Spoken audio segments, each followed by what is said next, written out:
Class 12 का सबसे important question है समराइज या सेंट्रल आइडिया।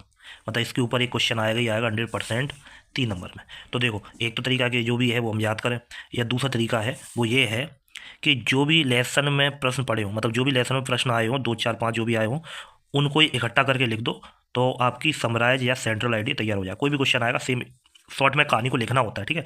तो कोई भी क्वेश्चन उठाओ, सब क्वेश्चनों को इकट्ठा करो और लिख दो, तो समराइज अपना तैयार हो जाएगा, ठीक है। तो यहाँ पे हमने poem first my mother eight 66 का समराइज या सेंट्रल आइडिया लेके आए हैं, और ये भी हमने एक बनाया कि इससे सारे क्वेश्चनों को मिक्स करके बनाया, ठीक है, जो हमने अभी बताया था, ठीक है। तो समराइज या सेंट्रल आइडिया जब भी पूछा जाए कोई भी पार्ट का, तो हमें सबसे पहले उस पार्ट के ऑथर का नाम दे देना है, ऑथर या राइटर का नाम। जो इस पार्ट के ऑथर या राइटर है कमला दास है, ठीक है। तो ये बहुत ज़रूरी है देना कि किसने लिखी है, ठीक है।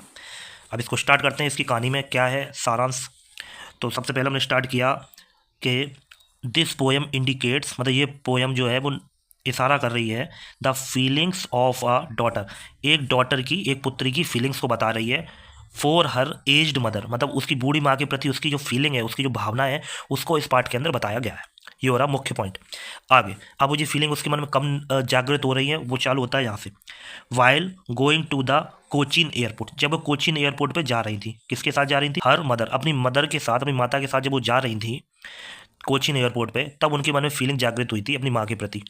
तो क्या थी कि वो बाहर, गेट के बाहर देखती जा रही थी कि द यंग ट्रीज, मतलब जो युवा पेड़ है ना, हरे भरे पेड़ है, सीम्स टू बी, दिखाई पड़ रहे थे, टू वॉकिंग, मतलब चलते हुए दिखाई पड़ रहे थे, with speed of the car, car की स्पीड के साथ चलते दिखाई दे रहे थे। अब वो तो नॉर्मल बात है, अपन जब भी कभी बांध पे जाएंगे और बगल में देखेंगे तो सारी चीज़ें अपने को दौड़ती हुई दिखाई देती हैं अपने साथ में, ठीक है। वैसे ही उनको दिखाई दे रहा था। अब उन्होंने इस चीज़ का कंपेयर किससे किया? अपनी बूढ़ी माँ से कंपेयर किया, ठीक है। Poet present a construct between her old mother and sprouting young tree, असमानता दिखाई दी उनको। क्या असमानता दिखाई दी उनको? किसके बीच में? अपनी ओल्ड मदर, मतलब अपनी बूढ़ी माँ, और स्प्रिटिंग मतलब दौड़ते हुए यंग ट्री के बीच में। कि ये दिखाई दी कि वो तेज दौड़ रहे हैं और उनकी माँ क्या हो रही? बूढ़ी होती जा रही है, ठीक है। ये उनको अंतर दिखाई दे रहा था। As she looks at her mother's pale face, और जब वह लुक्स मतलब देखती हैं अपनी मदर का, पेल फेस मतलब रूखा सूखा सा चेहरा, पीला पड़ा हुआ चेहरा, उसको बोलते हैं पेल फेस, मतलब झुर्रियाँ जिनमें पड़ी हो, पेल फेस देखती है। तो so the fear of losing her mother, तो उनको अपनी मदर को लूज मतलब खोने का डर सताने लगता है। एक भय आ जाता है उनके मन में कि भाई माँ, हमारी माँ बूढ़ी होने लगी हैं और वो एक दिन ख़त्म हो जाएंगी, ऐसा उनको डर सताने लगा, ठीक है। सी फील्स सैड, उनको क्या लगने लगा? फील कैसा होने लगा? बहुत बुरा फील होने लगा, ठीक है।